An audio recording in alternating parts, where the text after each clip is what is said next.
இந்தியாவின் பெருமை அதிகரிச்சிருக்கோ இல்லையோ, பாக்கி எல்லாம் அதிகரிச்சிருக்கு. வேலை வாய்ப்பின்மை, கொலை குற்றங்கள், விலைவாசி, பெட்ரோல் விலை எப்படி ஏறி இருக்கு தெரியுமா?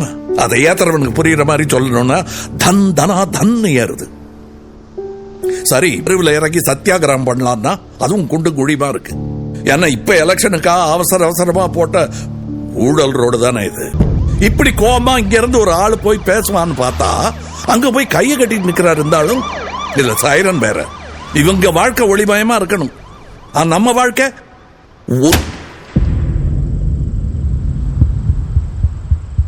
இந்த இருட்டில இருந்து வெளிச்சத்துக்கு வரணும்னா ஒரே ஒரு வழிதான் இருக்கு.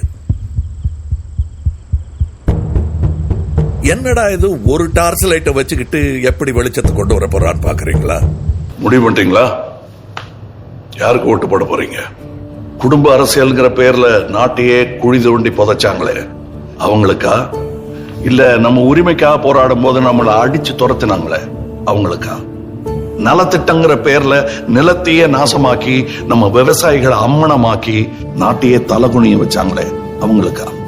இல்ல கார்பரேட் கைக்கூலியா மாறி பணத்துக்காக நம்ம மக்களையே சுட்டு கொண்டாங்களே அந்த அயோக்கிய அரசியல்வாதிகளுக்கா? யாருக்கு ஓட்டு போட போறீங்க? நீ என்னடா சொல்றது? எங்களுக்கு தெரியும், எங்க அப்பா அம்மா யாருக்கு ஓட்டு போட சொல்றாங்களோ அவங்களுக்கு தான் போடுவோம் அப்படின்னு நீங்க சொல்றது கேக்குது. கரெக்ட், அம்மா அப்பா சொல்றபடி கேட்கணும். ஆனா எந்த அப்பா அம்மா சொல்றபடி கேட்கணுங்கிறத நான் சொல்றேன், கொஞ்சம் கேளுங்க. மொத்த அரசாங்கமும் சேர்ந்து நீட் தேர்வுங்கிற பேர்ல ஒரு பொண்ணை கொண்டாங்களே, அந்த பொண்ணோட அப்பா அம்மாட்ட கேட்டு பாருங்க, அவங்க சொல்லுவாங்க யாருக்கு போடக்கூடாதுன்னு.